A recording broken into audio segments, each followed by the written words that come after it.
Oh, hi. I didn't notice anybody there. Cool. All right. Hello. My name is Christopher. Hopefully, people can hear me if they tune in. I've got a couple things on the go. I've been away for a while, but we're back. And so I've got a couple things I'm working on immediately at the moment.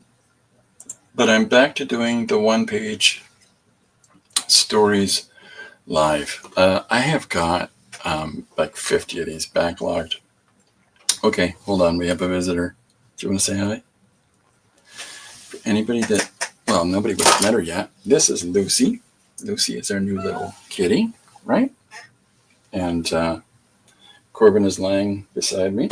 And Lucy likes to climb on me because I'm talking. Hi, Linda. Hi, Tim. How are you? This is Lucy. She looks just like my old cat, Baby. She actually looks like if Baby and Corbin had a kitten. This is what Lucy would look like. Right?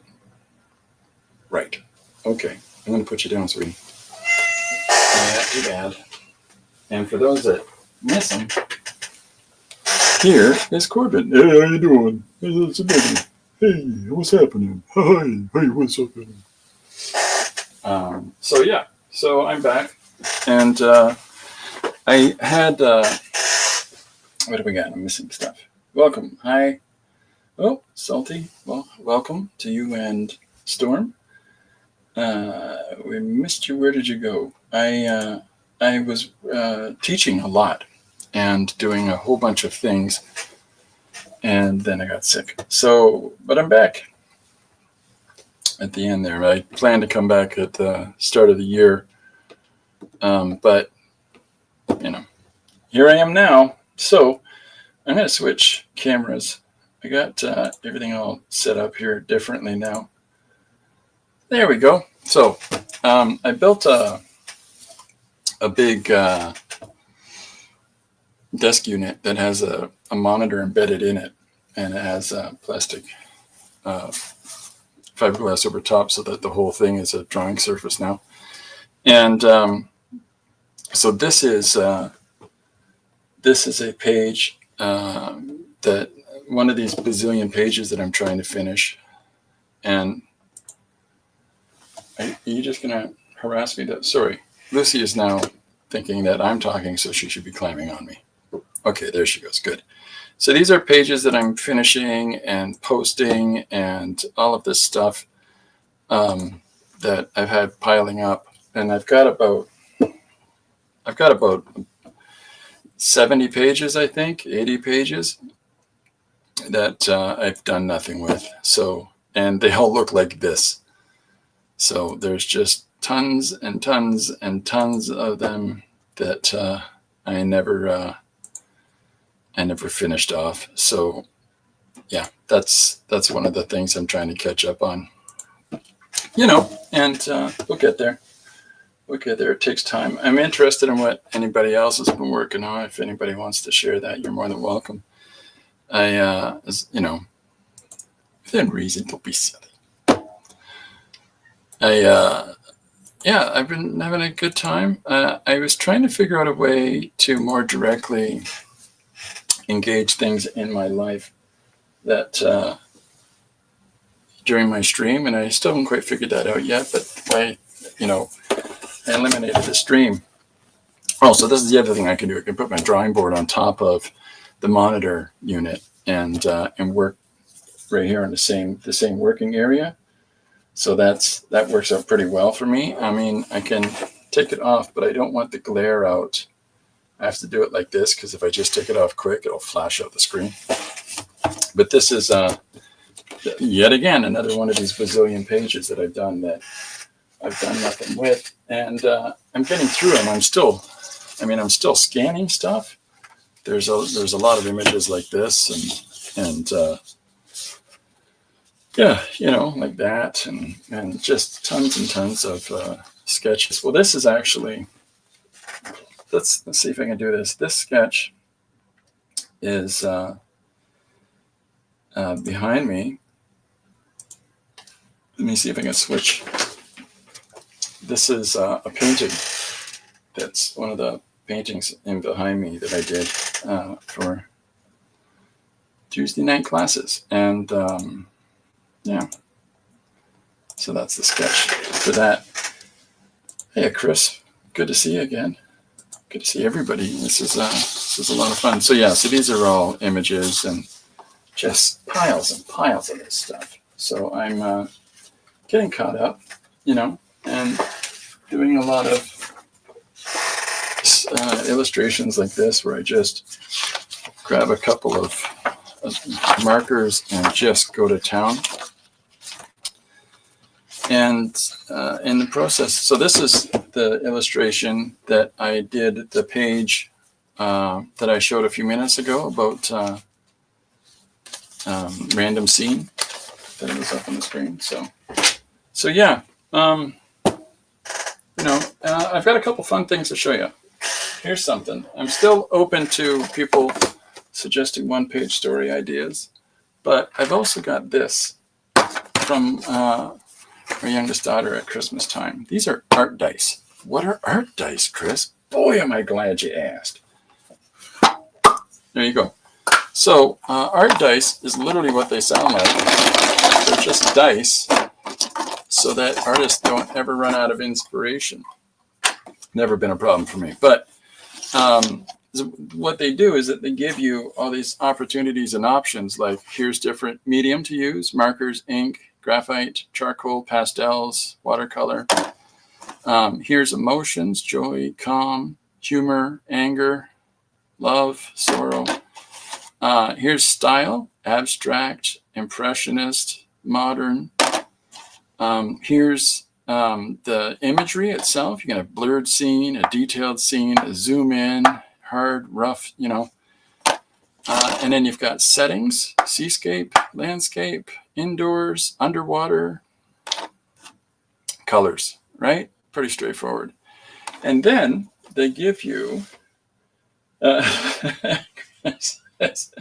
you want to enable us. So this is the last thing, is that you get 3 dice. And I'm kind of curious as to whether or not you can get more. Transportation, sporting games, garbage, building, food and drink, so that's your scene. And then you've got human child, human adult, fish, reptile, mammal, bird, So there's type of character, and then random objects like mountains, insect, flowers. I mean, there could be really fun stuff where you've got a building then with mountains, and a human child, and try to make an image out of that. So you can. The best part of this is that it comes in a cup, and you can shake them out and roll them out, and in whatever amount or whatever order that you want, and use that to contextualize a scene. Like even if you just use one, so I threw sport and games an hour ago, and this is what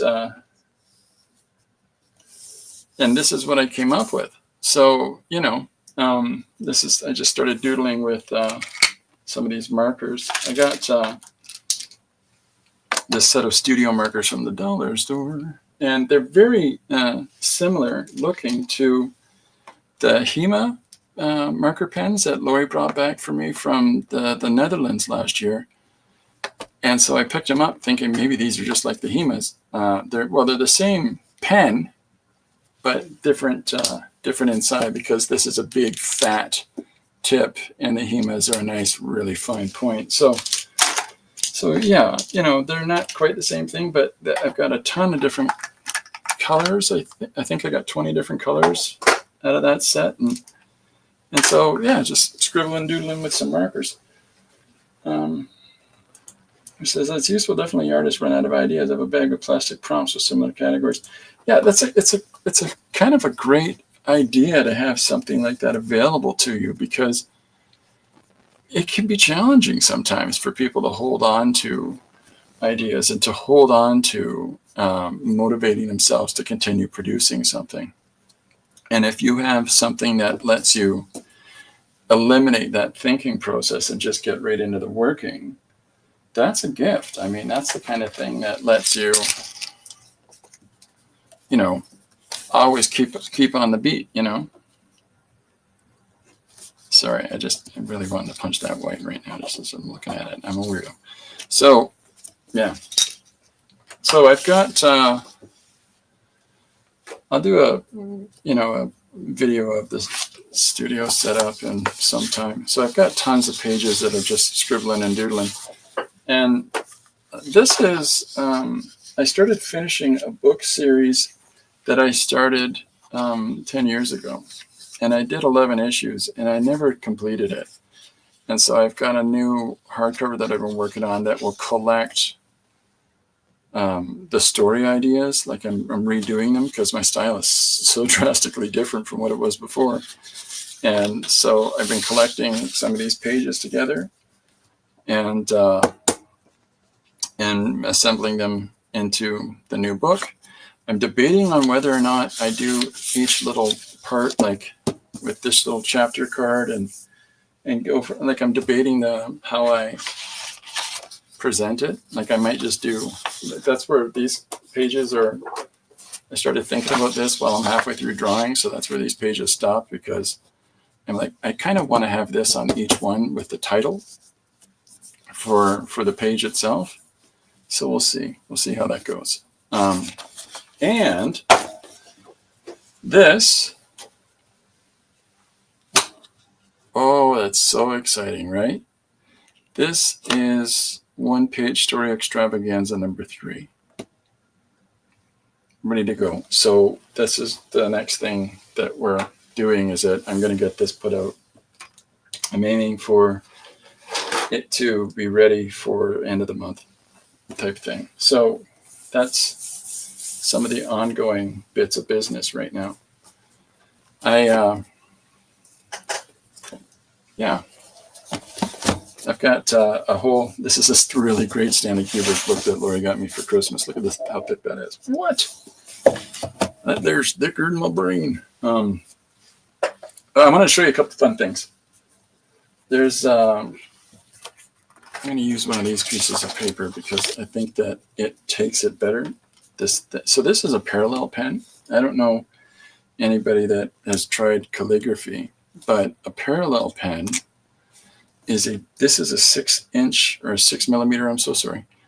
And it's just 2 flat blades of metal with a ribbed bottom to each of them on one side, like it's on one side of each of the plates facing outwards. This is a pen, and so they're for, people use them for calligraphy, but there's so many different things that we can do with these that, you might not necessarily immediately think of. So we're going to try something. Here we go. Okay, so I'm going to just draw. I've got that scene that I was doing a few minutes ago.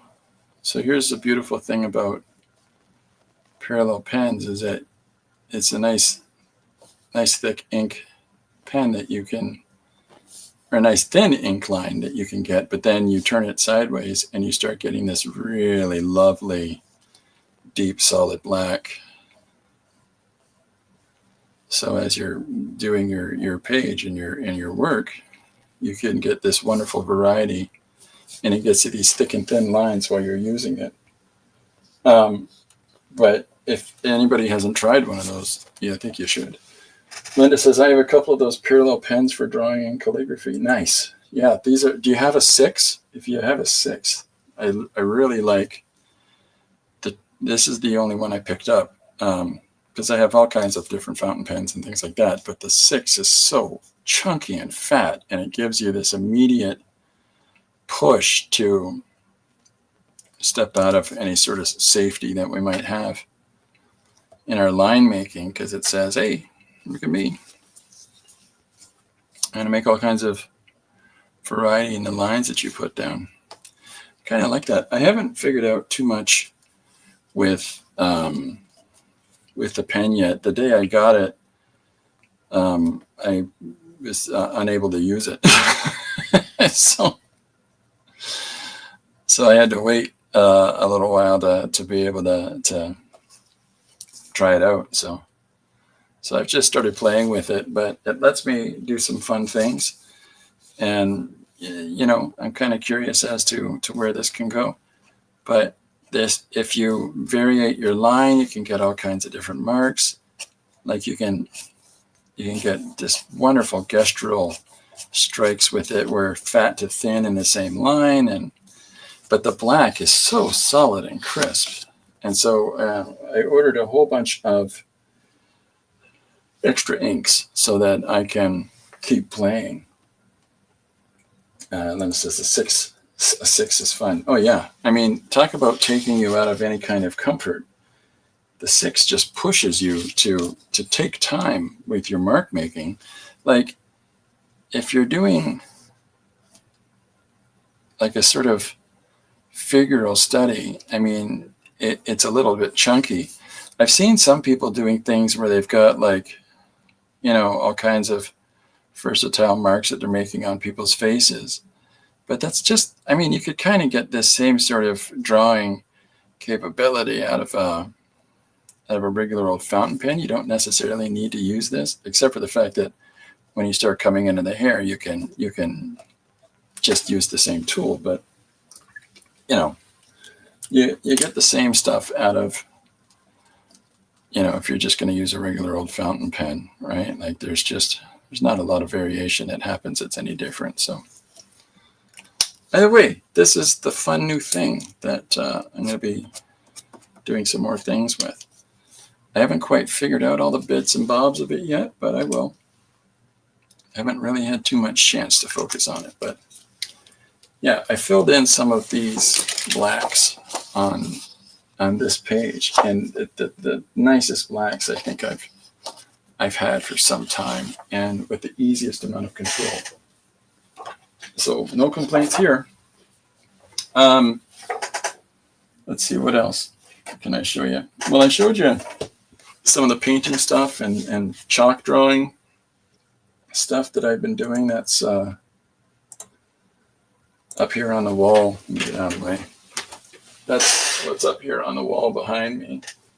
Ooh. Anyways, and then different mixed media stuff. I'll show you that in a minute. This is fun. But yeah, I got a little tour of the sketchbook, the old sketchy bookie. This is when I'm doing idea generation for larger paintings, and that's what this ended up being. A painting that was 1.5 by 4, I think it was, or 1.5 by 3, I can't remember.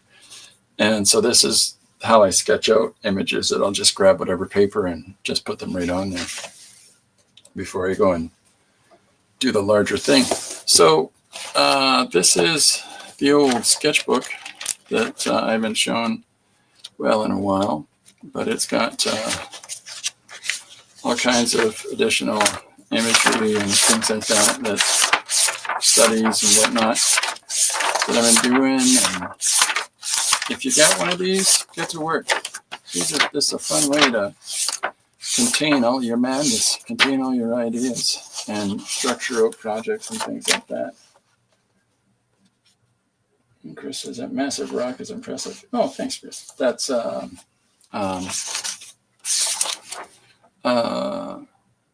the Earth rising up from the sea. So yeah. So anyway, this is the sketchbook and playing with all kinds of sketches and doodles, and I've got 8 pages left of this thing. But I've already got another one started, so who are we kidding? Okay, so where did I put? There it is. First thing I did was lose the art dice. So in the past, for anybody that might watch this that doesn't know, in the past, anybody suggests an idea, I write them down in the book, and then I go through and I'm glad you kept drawing during this time. Art heals everything. Oh, yeah, it sure does. I couldn't draw for a little bit, like a couple of weeks there. I did real damage to my back. And so I was just laying down, and it's really hard to draw upside down. That gave me one of them NASA pins. But yeah, back to it. The day I got my pen, that's when it happened. The day I got my pen, which is just lovely. So, okay, so with these art dice, this is another way that I can generate ideas for one-page stories, similar to what I showed a second ago, where just rolling one dice and it says sports or games, and I just start drawing whatever sports or games with a marker, and and then of course I get carried away with mixed media stuff. But so this is another thing we can do. It's a lot of fun. That like the bird's easy. Then you just start doing something with birds and then figuring out a story around that. So this is, again, one of these bazillions of things that I got to scan still and do something with. Chris says, I'm glad you got to drive to the office. We'll be back in 20. Oh, whoa. Drive safe. Safe drive. Thank you, Chris. So, yeah, so we've got, is there anything? So what have we got? We got texture, color, mood, medium, style, setting, and then subjects. That's the different, and these are made by two tumbleweeds. So this is the selection of different choices that we have here. So I mean, I can pick any one of them, I guess, or if people want a couple of suggestions and which ones to pick, let me know. And we'll go from there. Just a second, Lucy's crying. Lucy! She gets lost and confused. What do we have? I don't need to use this one. Blurred, whatever. Mood. Always a mood. Try that. Garbage. That's so great. Okay, so I've got, here, I'll try these four to start off with. What do we got? Charcoal, yellow, orange. Why did I do color for if it's charcoal? Well, I don't have color charcoal. Charcoal, reptile, cityscape. So there we go. And this says safe travels. I'm sorry I haven't been keeping up with what everybody's been doing. Lucy, where's my charcoal? I gotta I'll put it away. All right, well, we'll try. She's picking a fight with Corbin. That's what she's doing. She wants him to clean her ears, and he doesn't right away, and she gets mad. All right, I'm grabbing charcoal.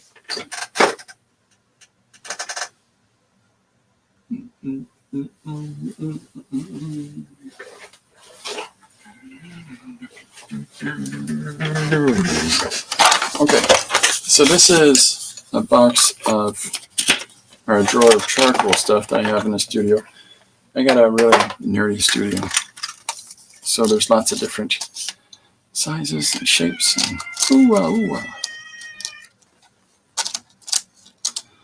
You got a soft one and a hard one. Oh, this one's pretty. It's kind of you. Curries are gone. That place is no longer around. Okay. So, what do we got? We got a reptile, charcoal, and cityscape is what I chose on the dice. Let me grab the dice. Reptile, charcoal, cityscape. Here, I'll put them like that so you can see them at the top. Charcoal, reptile, cityscape. So let's start with our reptile. Yeah, let's. I don't know what kind of reptile to draw.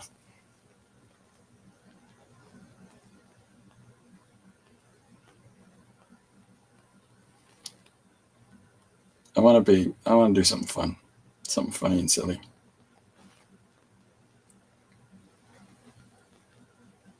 Okay, I got an idea. All right. Okay, so now I also had a dice for color, and I don't have colored charcoal. I have Contes and things like that, but no colored charcoal. So, I'm going to let that go for now. There's a couple of really interesting artists that I've come across in the last few years that I really enjoy the way that they do their mark making. But they're kind of like me. They don't just stick to one medium. And they use a few different ones. I'm going to get a blending stick because otherwise I'm just going to make a big mess of myself.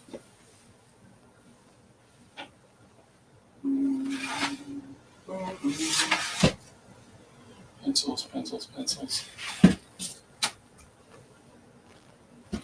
Where are the blending sticks?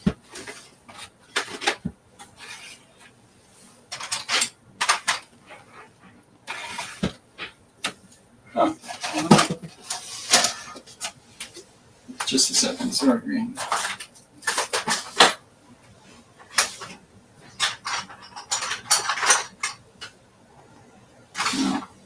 I can't find it. We're going to get messy. I'll use a sponge. That'll do it. I got a couple sponges instead. So we'll see what that does for us. Okay. Grab the pencil as well. So here's a couple of makeup sponges that we're going to make work for us. Sorry, I've been away, gang. Oh, yeah, right. I was going to do this first. Okay. And I'm going to erase out some stuff too as I go, but we're just going to get started.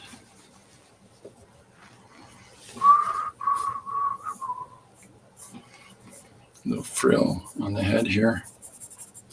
So I'm starting to get some time together, check out what everybody's doing. I've really enjoyed teaching this year. Lots of really, really cool and interesting kids. And seeing what people are doing it's very inspiring, you know. And, you know, it's fun. You want to look for some immediate inspirano. Take a look at what kids do. So Lucy has climbed herself up into the window, and we have a yoga room in our house. And she is just spending the entire time smacking the pull string for the blinds. And she can do this for, upwards of an hour. Generally half an hour. She's just ridiculous. It's been a long time since I ever had a kitten. I mean, I got Corbin when he was a little bit old, but like 7 or 8. But Baby I had when she was a kitten. So it's been a long time because Baby passed away last year at 16. And, you know, you get used to older cats. So, yeah, Lucy is very exciting. What is this? This is the soft one. So, yeah. I know it says charcoal, but I'm not exclusive to one tool or another guy. I'm probably going to end up doing whatever else. What age kids? Grades 1 through, 12. It was a few different programs, a few different age groups in different classes. Oh, that's a pencil. In the classes.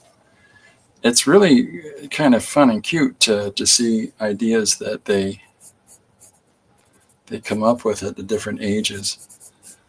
One little boy had a story about, from his dog's vantage point, of space invasion, and the dog is going to manage it. The dog is going to handle the invaders. And I'm like, this is a great idea. This is fun and, and interesting and new, because, I mean, who would, you look for a new approach to something when you're looking at, an industry that has done an awful lot of variations on it, like the zombies or the aliens, and he's got his protagonist as his dog. And it's not like it's a talking dog. It's just his dog. So I thought that was fantastic. I thought it was wonderful. So this is the kind of thing you get to see with the kids. Always to be encouraged. Well, Salty says Storm's about 5 months, and Zoomies happen about 3 times a day. Oh yeah, we start going through the Zoomies with Lucy. She's a year now, and that's funny. Corbin is my studio cat, and Lucy is Lori's cat. So Christopher and Corbin, Lori and Lucy. It's pretty ridiculous, but it's what it is. It wasn't planned. It wasn't planned that way. It just is. Okay, so our first thing is the lizard. The second thing is the cityscape. And then our third thing is graphite pencils. Oh, graphite and pencils. So I get to use pencil. Woo-woo. So that's what we'll do.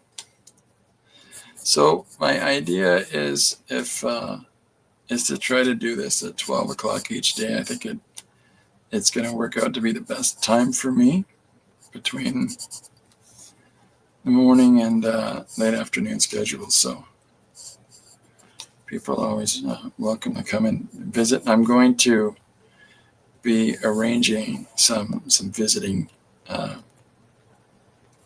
artists to come and hang out too, and get back to doing some of that. And I was invited to come and do an artist hangout last night, and guess who slept? Fell asleep in his chair last night. Your old man. And I missed it. I'm really disappointed that I did. But, what are you going to do? So, yeah, we'll get better at that. So I'm going to draw our descending. We'll draw our lizard coming through some leaves and things. I'm going to use the pencil for the environment around him, because he can do. I can do this with charcoal as well, but it's kind of fun, different mark making system. That you produce out of the graphite from the charcoal itself. So I'm going to try some different bits of business.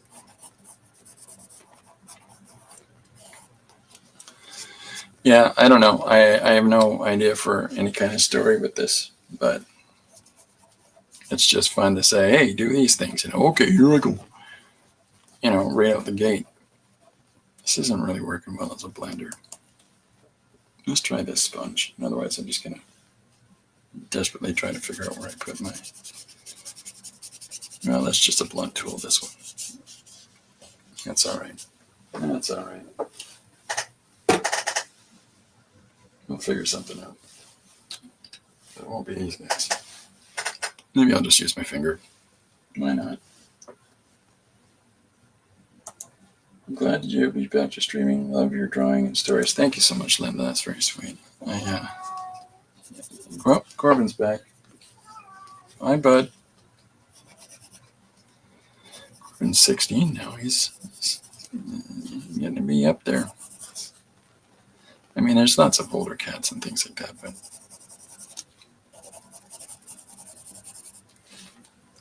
but he's my studio boy. It's funny, he still does the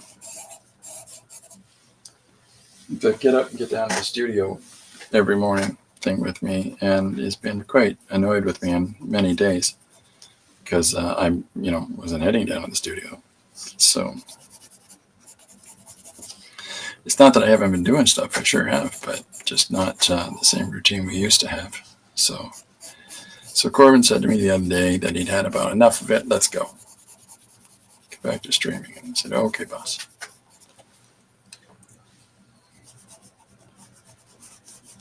I believe if I didn't, he was going to tell me I'm grounded. And that's not fair. I don't want to be grounded. I'm an adult. This storm sounds like a happy cat. Oh, Corbin Linda says hi.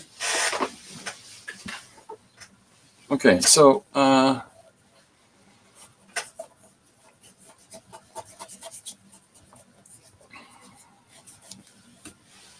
that's terrible. All right, let's chop in some shapes.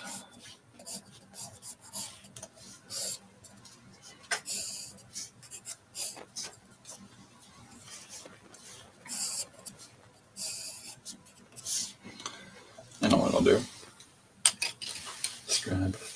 Scrap of paper.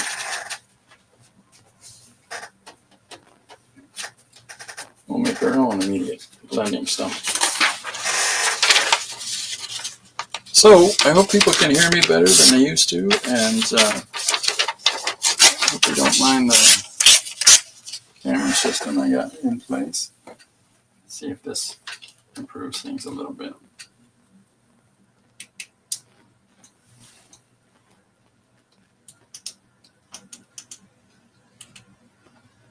Sorry, I'm just trying different. That's pretty good. All right. Yeah, that's a little brighter. Okay.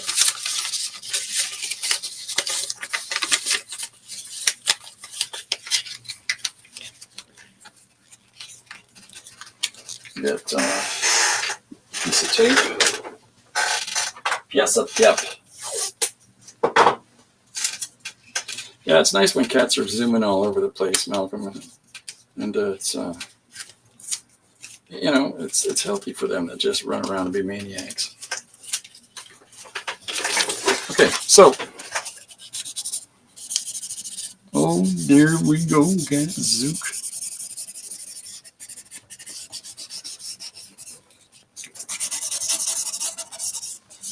Okay, I'm going to come in a second too with this eraser and pull out some marks and some shapes. Soft. What are you? To be or not to? Okay. So yeah.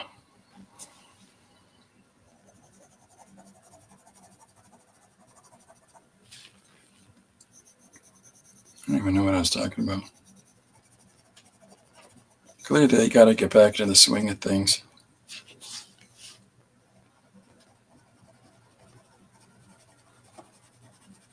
So there'll be days that I won't be able to stream because I'll be, teaching or whatnot. But for the most part, oh, sorry, I left that up there. For the most part, I'll be able to come on down and do the thing.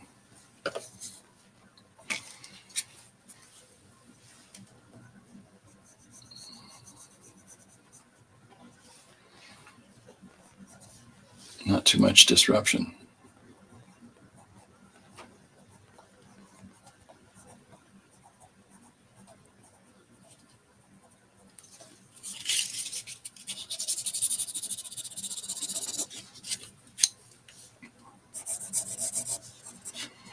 Oh yeah, cityscape. Right. How can I do that?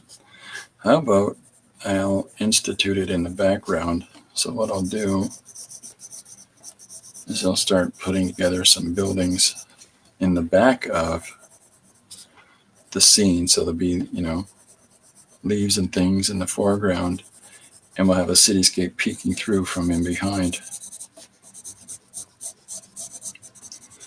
There's some artists who I really have appreciated their work for a number of years that unfortunately have been lost recently that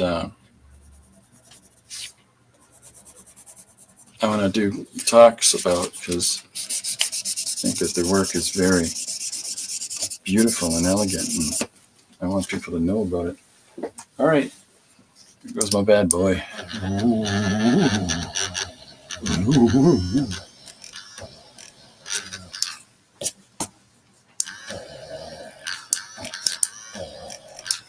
That thing's funny. Not great to have cats bouncing around after surgery. No, it's not. No, it's a good kitty. Oh, I'm glad. That's good. Chris back. Hi, Chris. All right. So this is what I'll be doing between the leaves, is that I'll be drawing some cityscape images. And I think maybe what I should probably do is just start penciling something in right away, and we'll figure out where to go from there.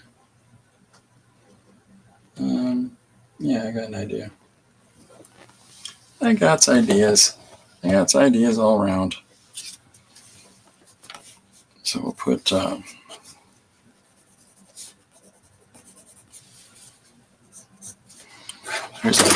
oops, I'm knocking things around here. Here's a water tank. Any building over 8 floors high in New York has to have a water tank on it or built into it. And that's why you get these really interesting skylines in American cities, especially the older cities, because they've got all of these water tanks and the like in them, and that's kind of cool.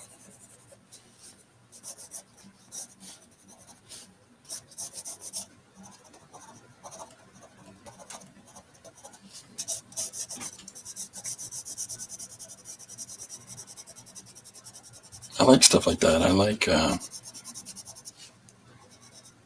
reasons behind character in places. What's the use? What's the origin of that?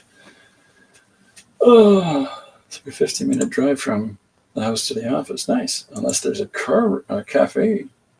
Right? Oh no! What happened? Hope everybody's okay. So I'm just putting some building shapes in the background here.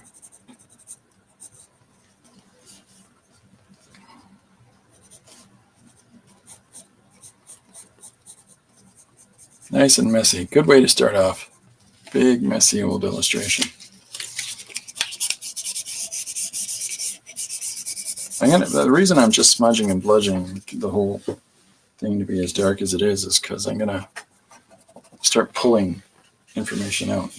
I want to really push those contrasts, but for the time being, I'm just putting in the composition itself to start off with.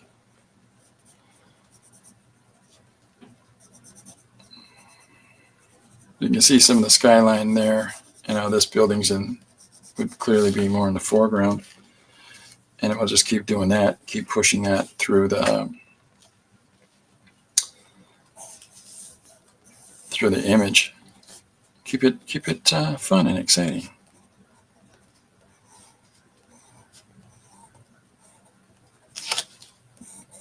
Define things a little more clearly as I go. I like all the details that you get in a lizard's anatomy. That's a lot of fun. But it just makes it as though the lizard we're either really zoomed in on it or he's absolutely massive.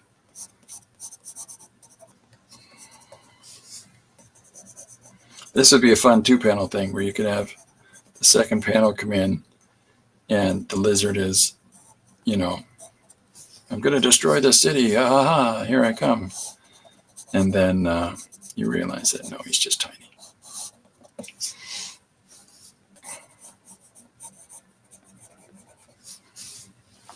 Trying to keep up with stuff. How you doing, Suzanne? It's good to see you.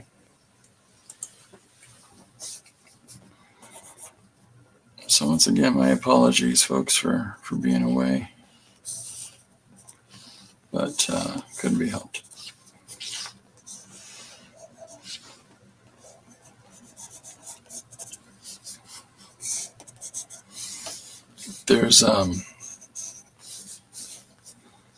some different ways I do things now in how I hold things and how I approach surfaces and stuff like that I'll be talking about and trying to share some notions about. But I think I've got to start things off. I think I've got a better setup for people to be able to see. I can say we were worried. Oh, I'm sorry for worrying anybody. I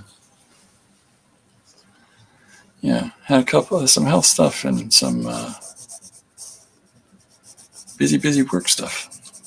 Trying to balance those two was a little challenging.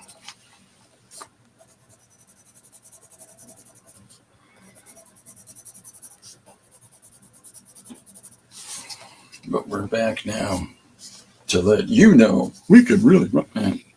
Yeah, no singing.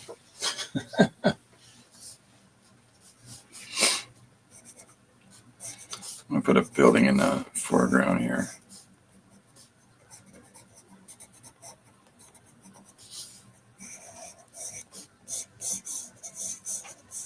Just play with some shapes and some values.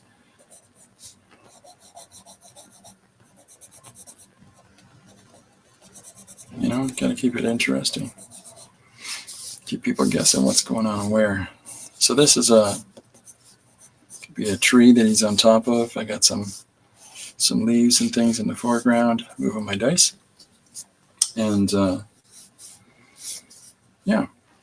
I've got all these shapes that I've cut in is so that I can figure out where I'm going to put, city scenes and things like that.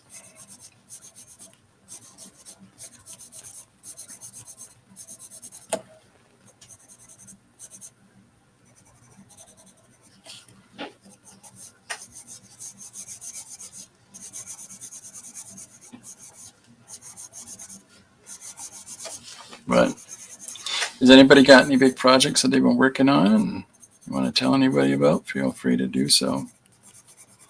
I am been doing all kinds of stuff. I was trying to figure out, coming back, that it's really going to be, we've got some things planned. We've got a space that we're setting up in our studio office with chairs that is going to be like a formal conversational area. And Lori will be joining me to talk about books and the like and things like that. So, talk about things that are important to us and your values and etc. Okay, I'm missing a whole bunch of stuff. Hey, how you doing, Mama Richard? Oh, it's fantastic. I like the texture. I missed what you're drawing with. Is it charcoal? Yeah, so I rolled the dice. I rolled 3 dice. We got landscape, or no, I think it was cityscape. I'm sorry.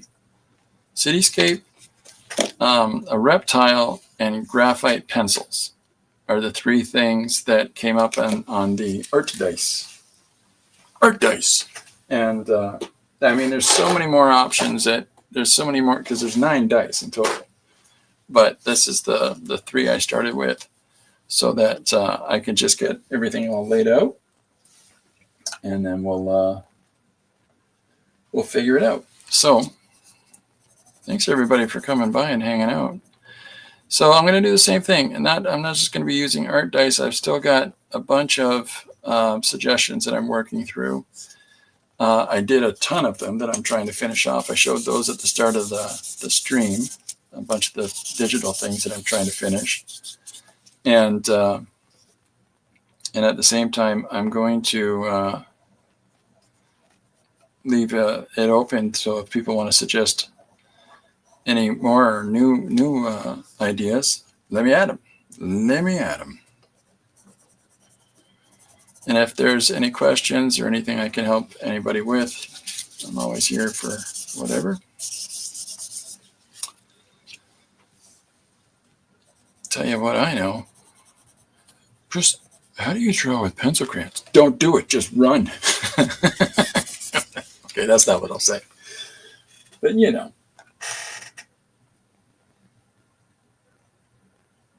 There you go. Salty's going to make a fort for his cat.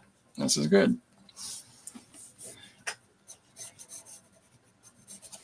He got a bunch of boxes from the Scythians, and it's an Amazon joke. You're very welcome.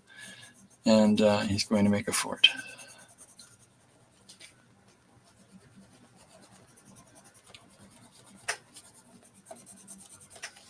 Okay, so I'm going to switch out my charcoal, get a little bit darker guy going here now, so that I can start to get, see, that's not even dark enough. That ain't dark enough for me. What's your name?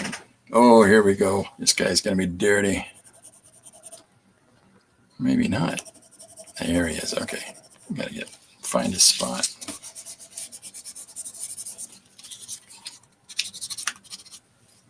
I like it. There we are. So I'm going to come back in, pencil, and scratch out some of the charcoal. Lucy, what are you doing? Sorry.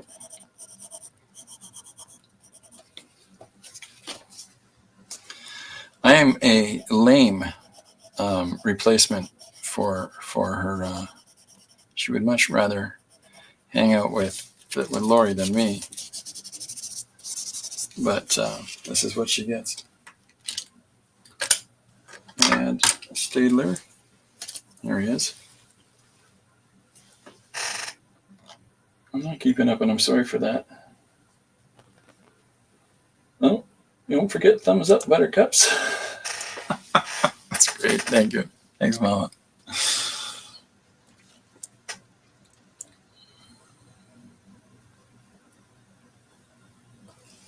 So yeah, I'll get more into that.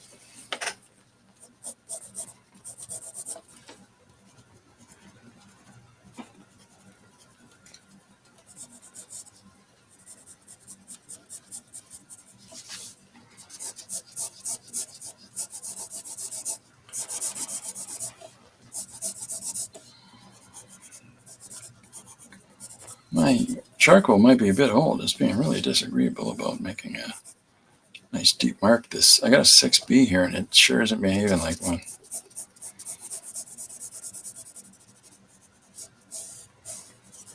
But we'll done learn them up, but good.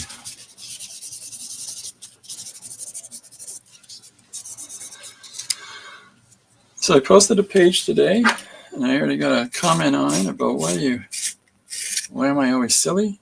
And I'm like, oh, okay, yeah, I'll find out. I'm not always silly, just most of the time.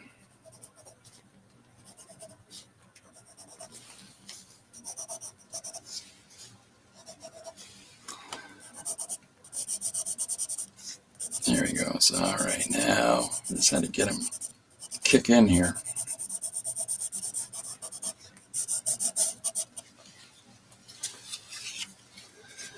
Okay, Chris says, projects for the month, learning a bit more on Procreate Dreams animation, more coloring in books, and I need to get back to sketching and drawing. Okay. Learning animation is a huge thing. Congratulations on that. That's going to be a lot of fun. Interested to see what you animate.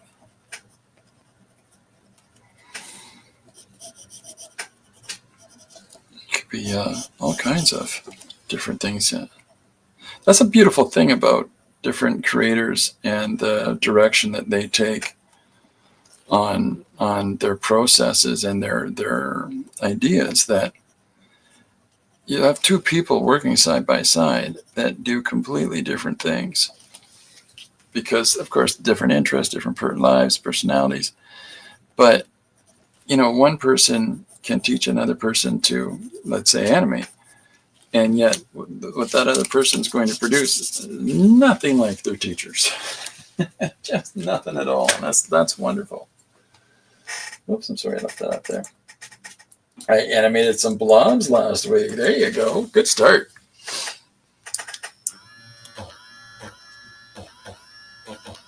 Mr. Blobby. Eh.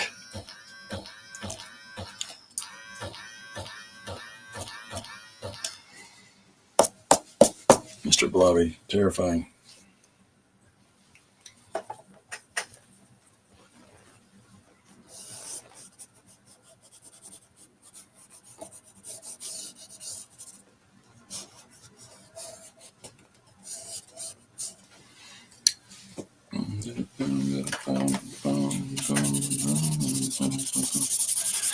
Got a song stuck in my head called Jigsaw Falling Into Place. I really like that song, but it's been in there a couple of hours now. When I'm not doing a live stream, I'm singing along and carrying on in the studio.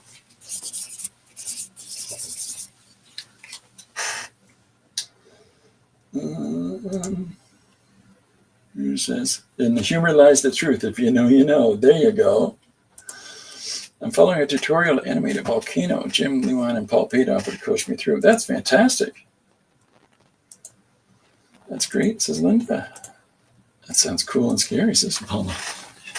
Yeah, trying something new, right? Like it's, and what you can get from that is like just it adds so much opportunity for other things. Like, you know, it's just another vehicle for us to express ourselves with. It's a challenging one. It's funny, I was talking to Jim Luan once, and he said to me that he got into animation because you didn't feel like you could sit down and draw things like comics or stuff like that. And I said, well, I got into what I do because I didn't think I could stick to doing animation. So we are a pair. So I'm going to try a couple of silly things in a moment. Bear with me. I've got, I like to keep stuff around in the studio. What's great about having a mic on my collar is that I can walk around and do stuff. I'm going to move the dice. Excuse me. And I'm going to put this down. This is something fun. This is a big, I can't remember what it was specifically supposed to be for. I think it's like a step, or it's like a grill for draining, you know, like water in the entranceway or something like that. That is supposed to be built in, and I just saw it and I went, oh great, look at the size of those dots. And that was all I needed. And the rest, as they say.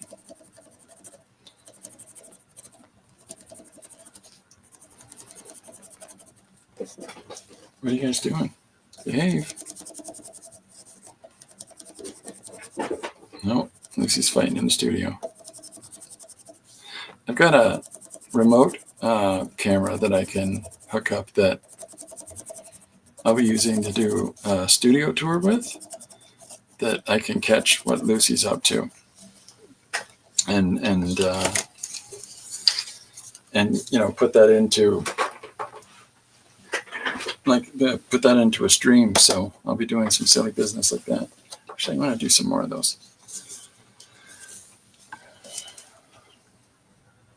Challenges are scary but necessary. Indeedly do. Yeah, I completely concur on that one.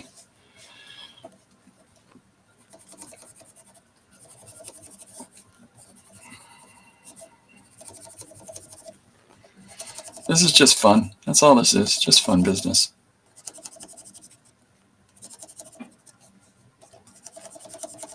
And I'll probably use the same thing again, but to take out value, to like come in with the eraser.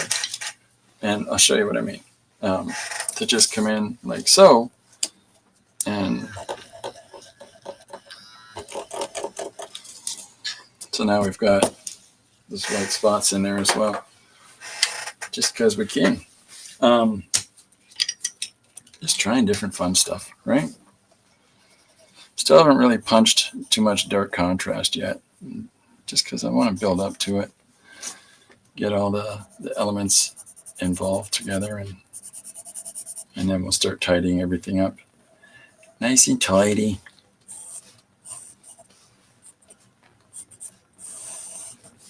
I watched a really interesting Korean film this morning in the studio while I was working on some stuff called The Wailing. Very scary show. But very good. Really enjoyed it. Chris says it's kind of a cat cam. Yeah. It's fun.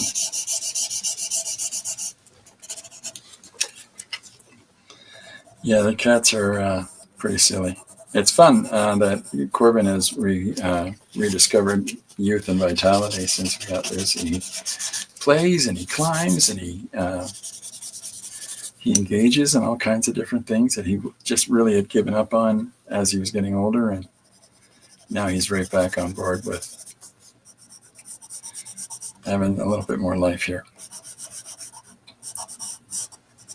And she's adopted him as her dad, so he's lucky that way too, that she's constantly harassing him to clean her ears and things like that. So she gets really upset when he does it. It's funny.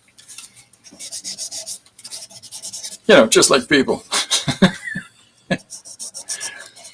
People get mad when you don't clean their ears.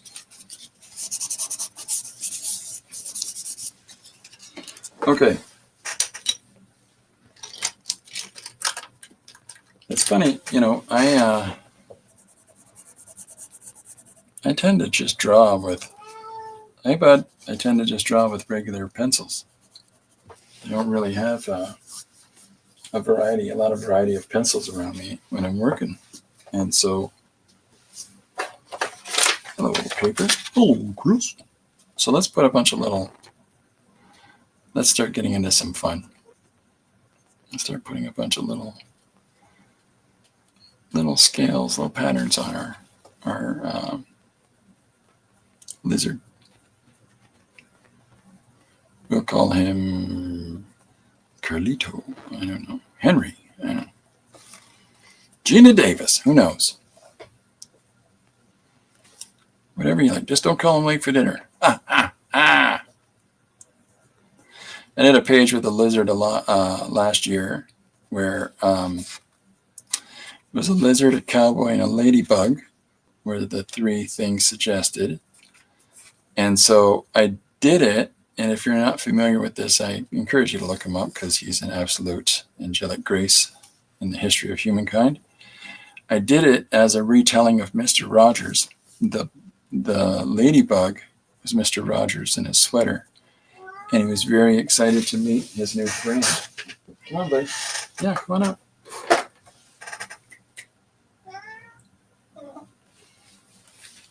Corbin's back, folks. And the cowboy was basically just trying to feed his lizard. But the ladybug, Mr. Rogers, was trying to have a lovely conversation. Silly business. I forgot, and I'll do this from now on. I apologize for this, but I forgot that the camera that I have here, I can zoom in with, but I didn't turn that thing on before I started streaming, so I'll do that tomorrow. And then the other idea Lori has is that in my schedule, I can do a stream on Wednesday evening at 8 o'clock EST. So this is another one of our little ideas to get back to it again.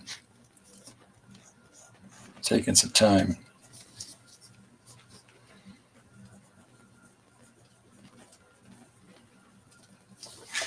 To get back to things. So I think, so I think we'll be doing that. I'll let people know. And I'm using StreamYard so that I can put on announcements in advance. I was going directly to YouTube last year, and it didn't let me do announcements or advance notices. And yeah, we're not doing that anymore. Boring. Not very helpful. You know, it's just probably some fancy, deluxe program thing you could buy to let you do that. I'm not interested. Okay, so now we're getting some scales on our lizard, and let's see, I can bring it a little closer. He's got a skin condition. Just to texture our guy up.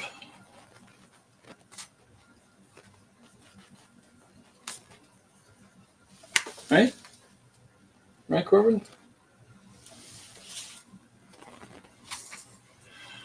Corbin is smacking me with his paw again. I think he wants to come and say hi in a moment, so bear with me. I'll have to do that. He's a drama queen.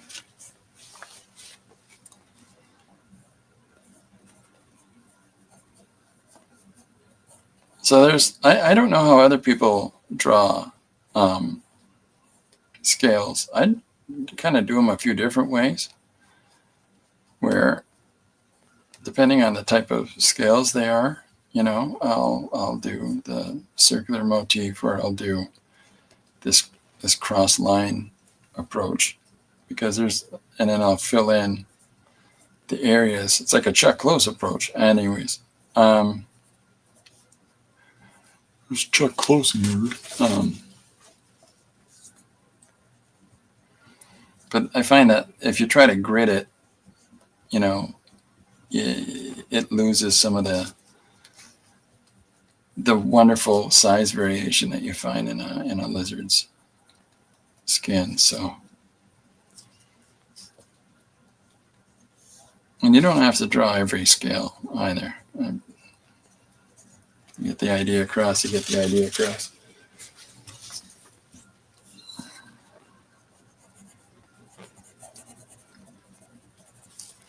I'm going to put his mohawk in here.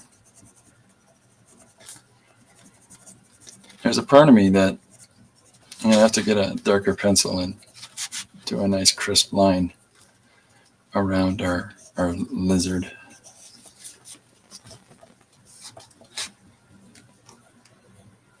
So that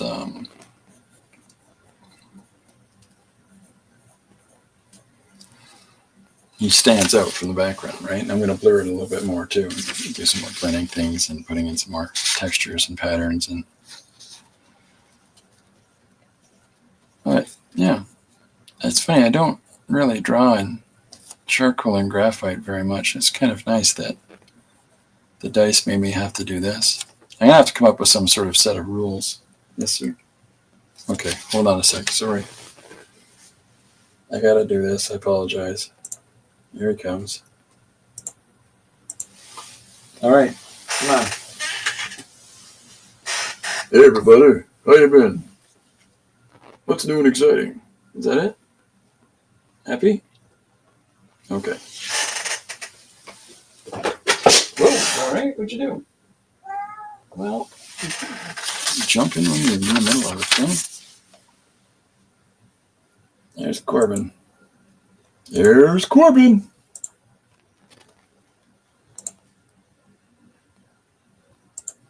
I wouldn't look at the scales if a giant lizard lands in front of me. Chris. Oh, thanks, Mama. Chris says, hi, buddy. Now he's all carrying on. Okay, so I'm just going to do some of the shape sort of shading in here for the areas on the lizard. And I'll get more into pulling out the various scales and things like that in a little bit.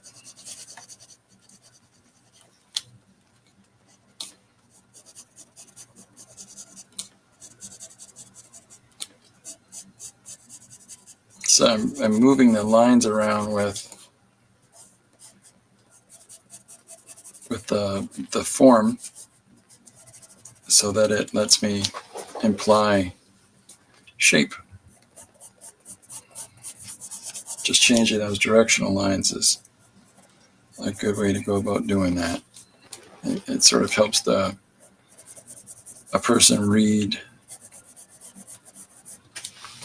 where the body's going. That's really nice. People popping in today. I really appreciate that. Sorry I've been away.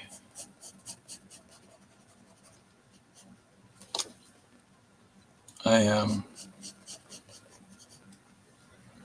back on regular schedule. So, like I said earlier, 12 o'clock, I think we'll do during our days, and then Wednesday night at 8.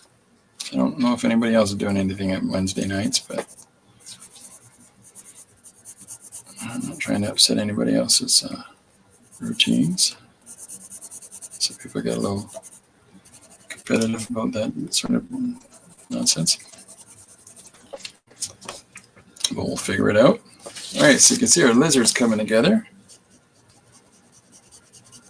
Getting all of his shapes in here.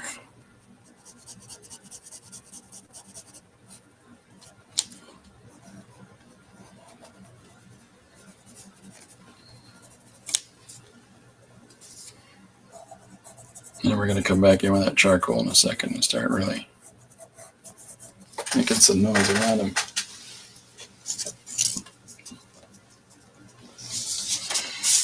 I'm going to turn this, sorry, bear with me for a moment.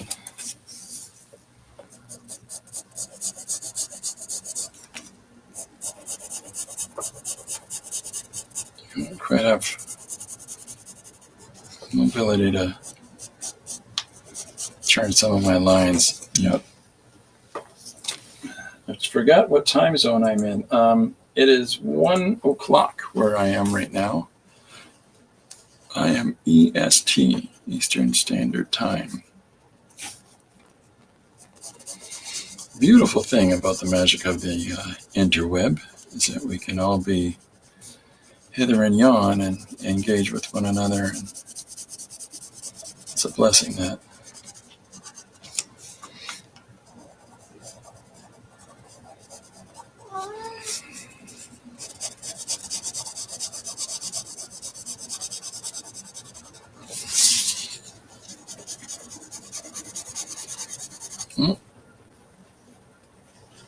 Mr. Drama's back again. What are you doing? He's fed, so I don't know why he's carrying on.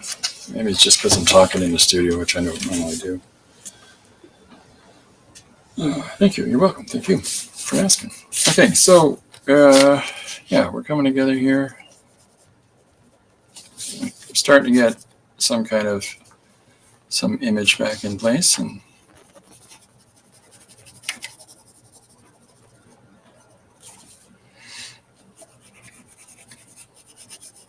we got our cityscape peeking through from our, for those that might have popped in later on, these are art dice. My daughter Nicole got these for me for Christmas, 9 different dice that lets you give you ideas on medium, style, setting, color, texture, mood, and 3 different kinds of subject matter. So I rolled 3. We got cityscape, reptile, and graphite and pencils. Right, Corbin? Right. What's this one? I think that's the one I want. Yep. So these are, if you've not heard of those, look into them. They're very, very fun.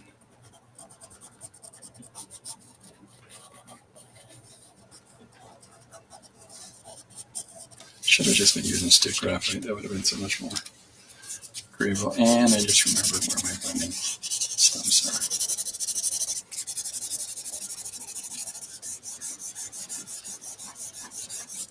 Where my kneadable erasers are, that's where they are.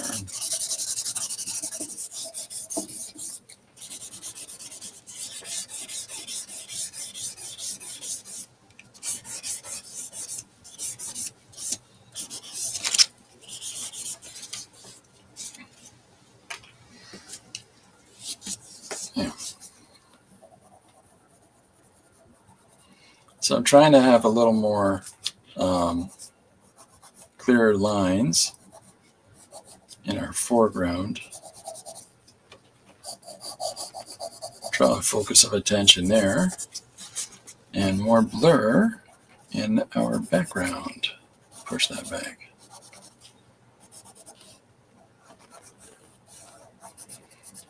More smudging and blending.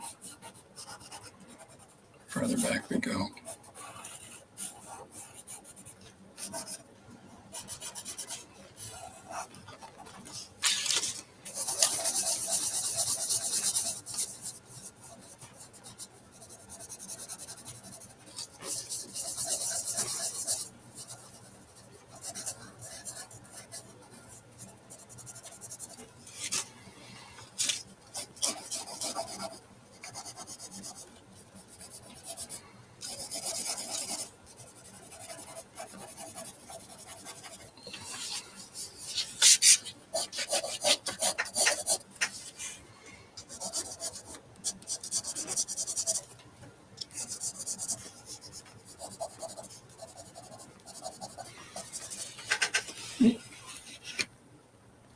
Oh, Susan says bye. It's good to see you, Susan. Mama says, hey, Susan, bye, Susan. That was very nice. Stopping by.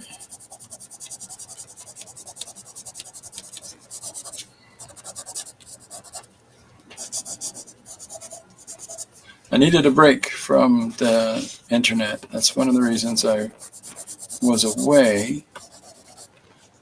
But it was actually, I got a bunch of teaching things to do, and I had a bunch of other stuff going on, and then some health stuff. So that's what's kept me out of the loop for a few. But we're back now.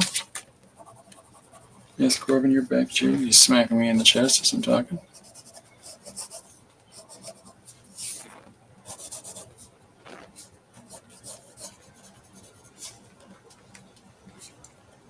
Nope, don't do that.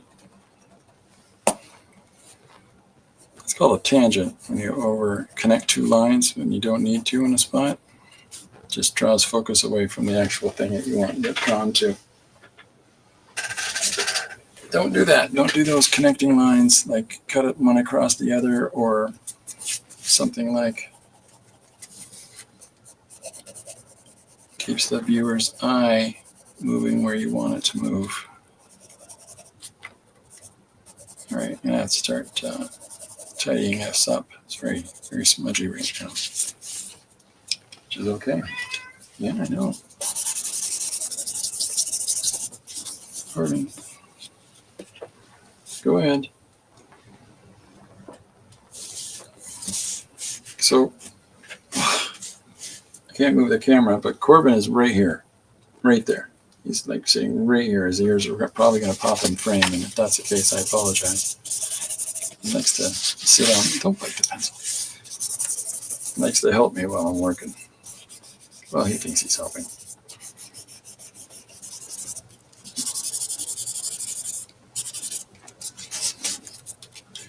Okay, buddy. Hey, buckaroo. Where did I put my... You've got it. Give me that. Life happens. Health stuff okay now? Yeah. I still do what you do and need to take care of yourself. It's understandable. I appreciate that. I still working on recovering a little bit here still. Start of the year, and yeah, we're getting there. We're getting there.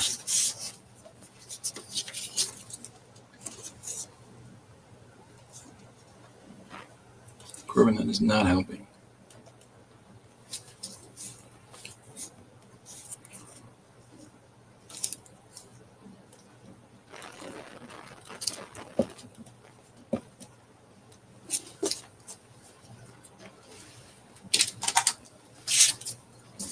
He believes he's helping.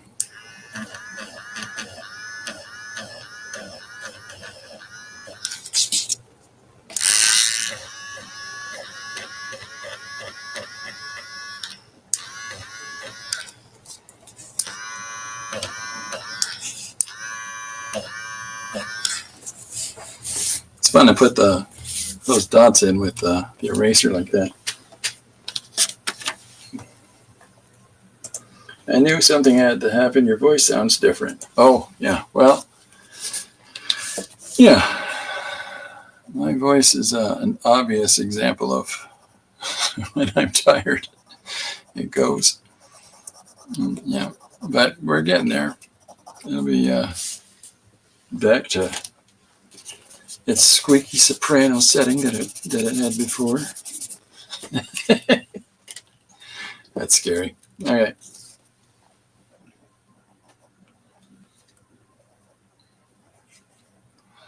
That'd be interesting to be have a soprano voice.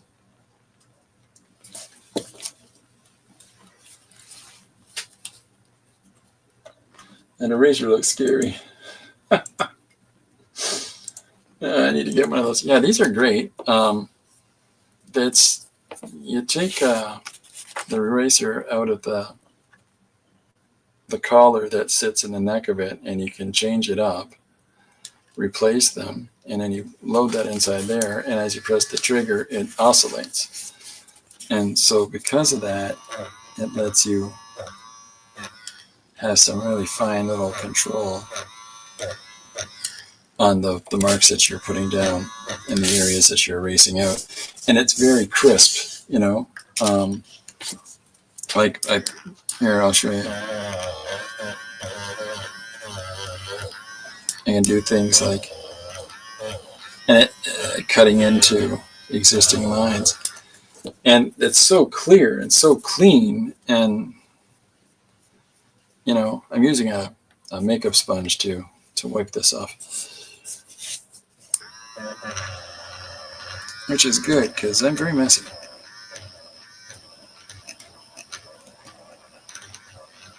And it's pressure. If you put more pressure down, it's going to dig right in there.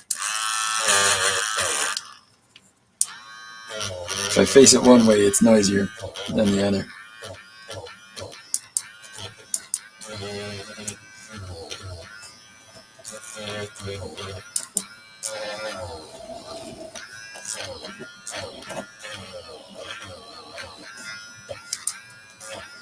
I showed this earlier. I'll do it again, because this is fun in the sun. I was like, how many holes can I make with it? So, yeah.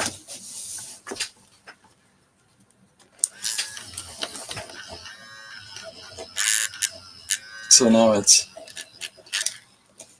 going to put those patterns down. Sorry, bud. Corbin did not like the big stencil going down there. So I don't know how clearly you can see it, but there's circle areas here from what I erased out. I mean, you can just as readily do it like this, right? But yeah, I'll come back in and push my eraser down too far. Okay.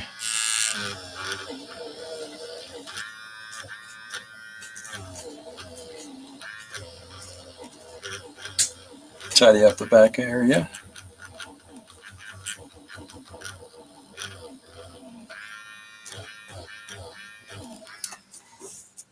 So depending on how small you want the hole or the erased area to be.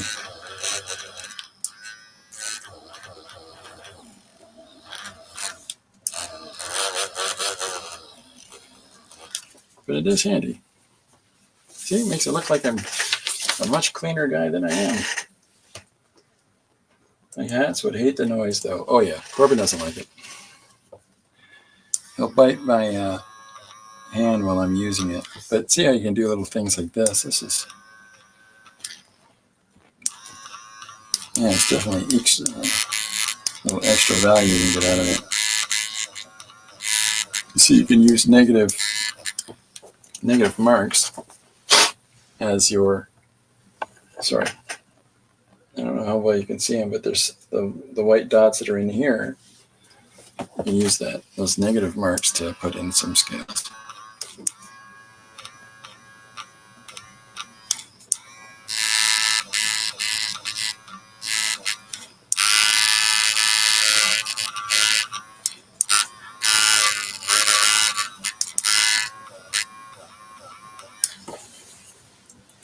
So we've got our lizard, our cityscape drawn in graphite and charcoal. And there's all kinds of tidying up I can do with the image, but we got the idea there. So I'll just bring a little more consistency across the surface of Lizardo. That's a good name for him, Lizardo. I think I'm going to find a darker black pencil that I have to do a nice crisper outline around our guy in the scene. We need to send you some Punchinello, Rivian. Punchinello, is that not the puppet play? Is that? I think I could use it with pastel, chalk, and pencils more efficiently. Yeah, I can't stand kneaded erasers. They're just brutalized by the time I get through half of a picture because they get so dirty. I've got some, and I've got 3, and 2 of them are still wrapped in plastic. And I've probably had them for a couple of years. I just don't gravitate towards them. Other people can do fantastic things with kneadable erasers, but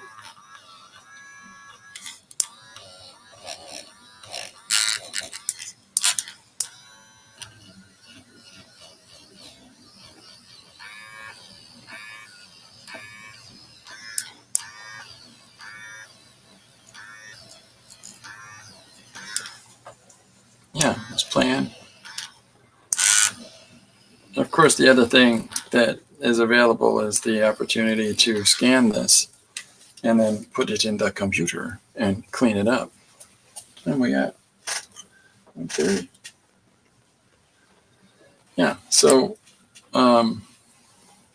because with that, yeah.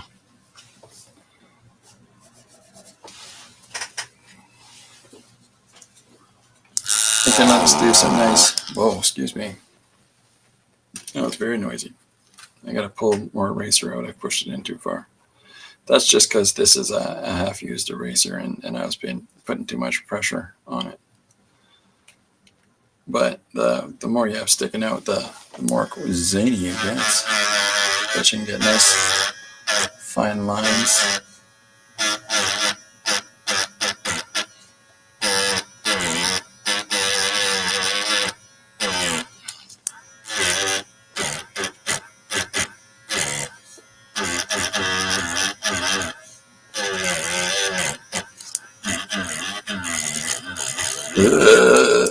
Very nice.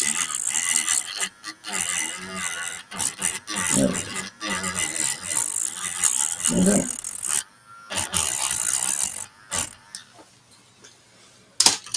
All right. I don't know if people are interested, but for watercolor is good. Just roll down the surface. Oh yeah, definitely for watercolor. That's a perfect use for graphite. Okay, I'll tell you what, folks. Just give me a second, and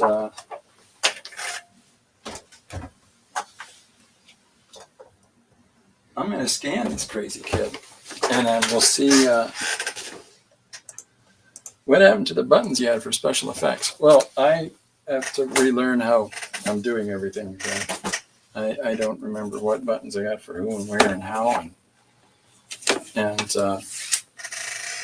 but I got a whole new system here for. Sorry, the light's not on.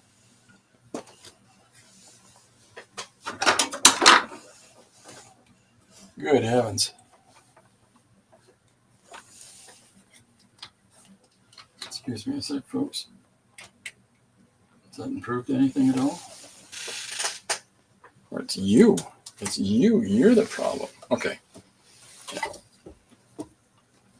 Sorry. No, that doesn't help at all.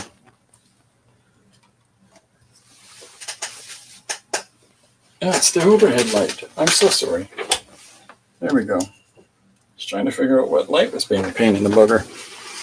All right, so I've got it set up on my computer, that I can do, I have my scanner built in here. So what I have is I built a big frame system with a ledge and stuff so that I can put my drawing board right on top of my monitor that's built into a it's built into this case, and then it's got a sheet of polyethylene on top so that I can draw digitally, and at the same time, oh, there it is. And then at the same time, so I'm just going to scan this bad boy, and then we'll put it into Photoshop. So I've scanned. So these are some of the pages that I'm trying to catch up on. I've got so many that are done that I never finished, and so yeah. So that's what I'll be doing. Wow. Wow.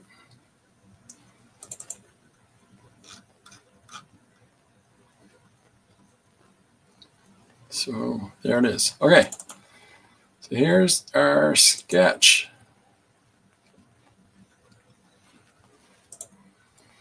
And what we can do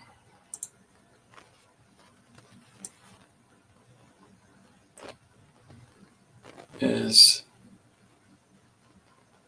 clip it out like so.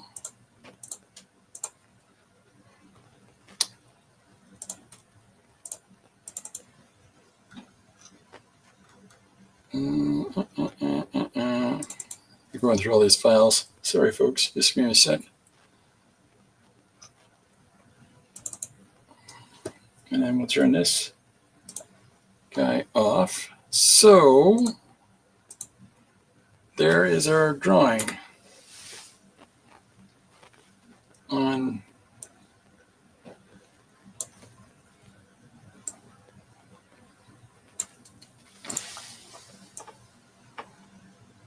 center them out a bit. There we go. So I can do a little border on the outside edge there. So now that lets me, there's a whole bunch of different things I can do. I can apply color to it. I can, really play with how I'm going about it now, so that, I wonder if I can share the screen.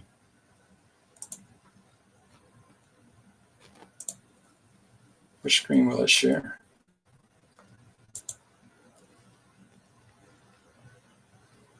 Q1.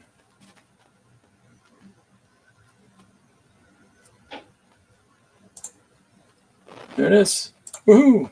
Watch this. Bang. Okay, so now that I've got it all set up, I can really play with the values on it. I can push them around, darken it all up or lighten it all up.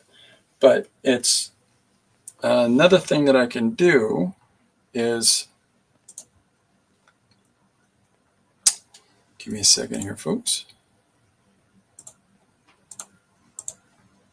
Okay. So I'm going to take this here and I'm going to make a new layer with it. And what that's going to do for me is allow me to just make it line art now.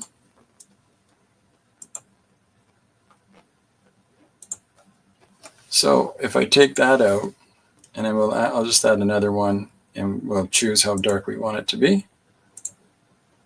I'll do it one more time. No, I don't think I need to. Okay. All right. So what I have now is, this is the scanned layer. So I can come up and put this here in our background, and I'll just pick an arbitrary color. So you can see now how we're able to do all of our coloring on our image. Make it a little bit bigger.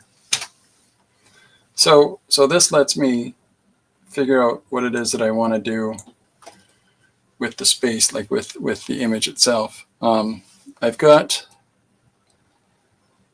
the opportunity to come and cut out parts in the background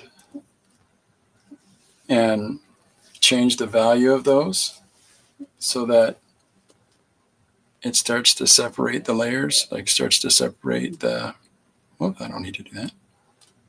Foreground, background. Helps the viewer to understand, hey, what's going on? Adds more dimension to things when we can do stuff like that. Because the 3 suggestions from the dice were lizard, charcoal, and cityscape. So this helps us to identify our cityscape part. Cityscape. There you go. And then I'll just do this. Trying to think of how this goes. Okay, give me a sec here. So now I can come in and really play with the background so that you can see how the buildings are sticking through the leaves now. I don't know if this is interesting or not, folks, but that's how I do it. This is the Chris's quick and dirty method. And this is just me applying base colors to the composition.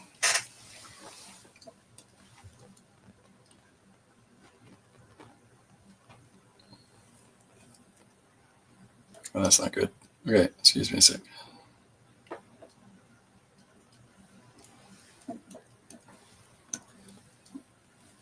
And we'll do one more here.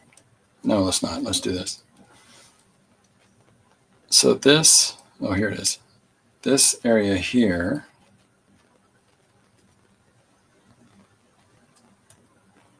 is a wooden log that he's sitting on, a stump, some kind. So I'm just chopping in large areas of value. And I often decide whether or not I'm going to clean it up, like tighten it up or not. I find it's really liberating to not do that all the time, to kind of leave it rough and loose, because that, for me, can let me discover some interesting opportunities. I'll show you what I'm referring to in just a sec.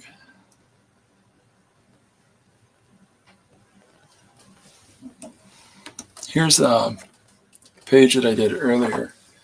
And so with this, so this choppy, chunky way of painting on the clouds and such, oops, that's doubled up.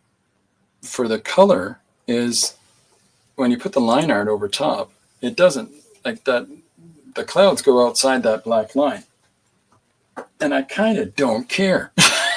I just, in all honesty, for me, I like this, the friscolation around the edges, and the little linear elements just give interest and complexity to it. So when I put the text over, and then I got the color of the trees over the text. So if I take out the text, and then drop the line art in as the top layer, so there's no color in the foreground now, So it's just one layer on top of the next.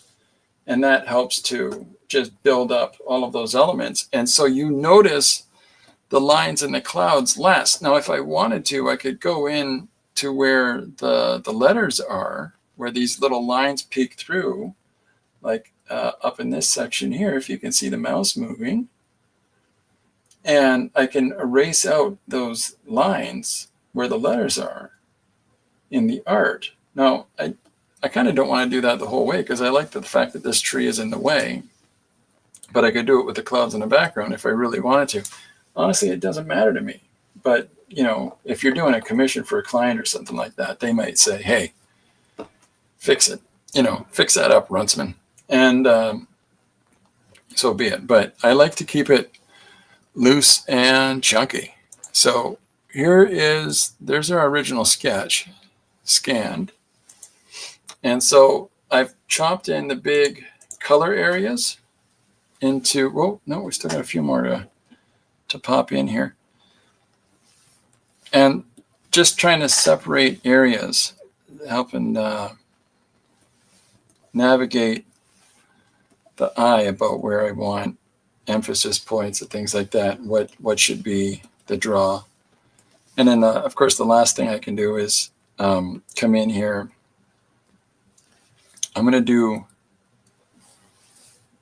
our lizard pal a darker green,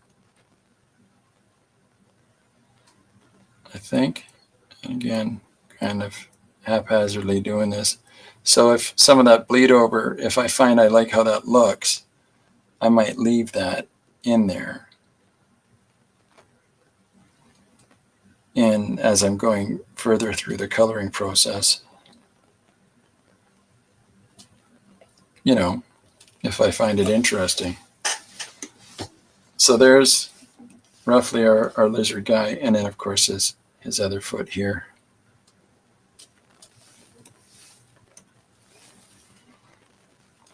And I really should have put something in here like so. I think I missed a line. That's all right. So that's starting to break up the image, the composition, into the different elements. And then there's things that we can do, like, you know, in our coloring process, like we can start to add other values into the back. And I don't know how other people go about choosing colors. I'm not too worked up as I go along. I just do whatever, and you know, clean it up as I go. But you know, there's benefit to doing that. There's benefit to separating out one value from the next, finding a way. Like if I put a yellow in behind our lizard, all that services is to distinctly separate the lizard from the background,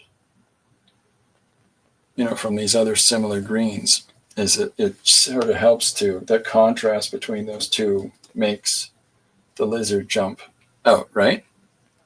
And by having this sort of different differentiation of value, we can really play with, you know, our way our reader is looking at the image. So, and then, you know, throw those values around. I don't know, maybe there's something more in here to drop some more yellow down there, or in this section here, we can drop some of that that green that we have here and throw that down there some more. So it starts to separate the different planes of things. You know, I might just keep throwing values down until I find things that I like, you know, and see what works for, you know, as I go through it. Because what I really want is all that attention drawn to the lizard in the foreground. And then the context of the cityscape in the background is secondary. But we can add more values in here and punch different shape values in there. Let me find I know some people have specific palettes that they use. I don't. I just use the supplied palette and pick the colors, and I'll shift them as I want. So, but we can come in. So then I'll put another layer up. And the reason that I'll put that other layer on is so that I can take a brush and start adding in tones, adding in values, and start shaping up things a little bit more now. You know, and again, how tight, how clean it is, entirely up to individual involved. But this is on 100% opacity. There's no, I can turn the opacity down to half, and then it lets me blend in some of the colors as I put them in. It's sort of similar to pressure control when you're doing it manually. But this sort of saves lots of time. And then, of course, there's also this part that I'm going to be super silly. This is the extent of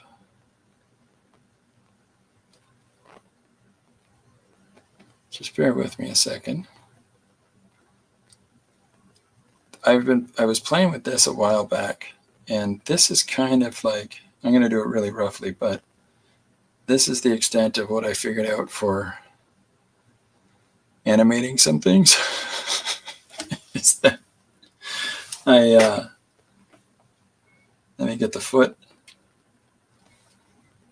and oh, I didn't color his arm, his leg area there. So if I copy this and then I paste it over top, I can now adjust the lizard so I can have him move, you know, and then I do another image of it, and I'll have that one move this way, and you know, and you remove out the other ones as you go along. But I've only copied the lizard part of it. You know, it's just some silly fun. And if I take everything else out, you'll see what I mean by. There's the lizard. There's the first one. Oops. There's the background one. But it's just those elements of the lizard alone is the only things that I tried to copy. So, and if you're doing it shot by shot, you can, you know, have it move across a page. It's the most basic kind of animation you can do. That's about my level. That's about where I'm at. So, you know, there you go. All right. Yeah. So I've got a couple of different, is that the original art? That's the original art. Get rid of that. So I've got a couple of different things that I can do at this point.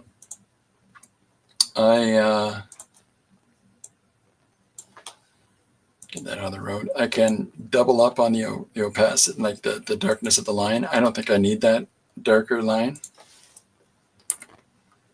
In fact, I think this is probably,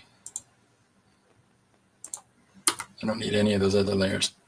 So I've got a layer for the art. I've got a layer for the extra colors that I've been throwing on top. I've got a layer for the colors that I've chopped out. I got a layer for my name. And then there's the, so if I build it up, wink, all right, and then I can put in the basics, and then I can put in the interesting bits. And then on top of that is where you can go in and you can see on my screen, if you watch to the left, see the letter T just lit up? And now I'm going to put it on black. And so I go up here to the block letters, and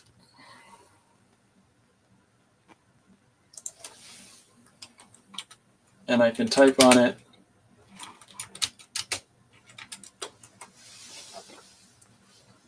like so. And then I can do all kinds of alterations to it if I just save it to its own level. But this is how you can play with the text. So now I can take the typeface that I have and stretch it right across the screen. There we go. And then I can be even cheekier and put a white outline on the letters. Oops, I put those up above the art layer. Now they pop. Hey, how you doing, Chad? Welcome aboard, man. So that's the quick and dirty of it. Yeah. What layer am I on? Oh, I'm on this layer. So that's the quick, and this is a similar thing to what I did there, right? But there's more. So there's all kinds of extra color we'll put in, and there's, we'll apply all kinds of different, make sure you're on the right layer, and come in and start, putting in more form and differentiation of value, and start developing up your composition larger than that, and adding details and highlights and things like that, so that you start to add some dimension to your lizard.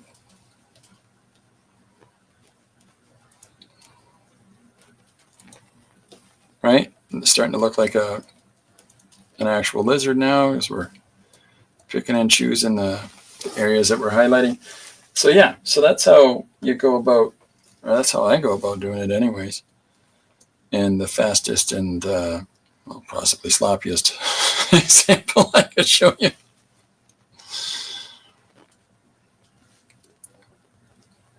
But there's so now you can start to get the dimension, shape, and add depth to your guy, and yeah, come in through deepening areas as well, so that you can push sections back as well as pull sections forward. You can add little interesting textures in there as you go. Yeah. Chris says, great page. Oh, thanks, Chris.